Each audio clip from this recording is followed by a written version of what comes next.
মসজিদের মাইক যখনই প্রশাসন থেকে বলবে খুলে দিতে হবে, প্রথম কথা আপনি ওই প্রশাসনকে শান্তভাবে ভদ্র ভাষায় বলুন যে আপনার কাছে কি নোটিশ আছে, কি রিপোর্ট আছে, সে লিখিত দেন।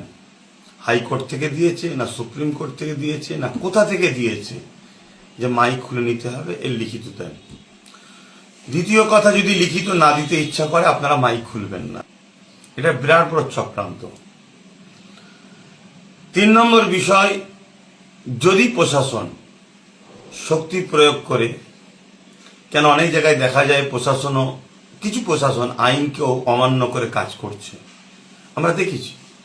তো সেই জায়গায় যদি শক্তি প্রয়োগ করে জোরপূর্বক বলপূর্বক যদি মাইক খুলতে চায়, আপনারা সেটাকে পুরো ভিডিও করুন, সেই ভিডিও আমাদের কাছে পৌঁছান।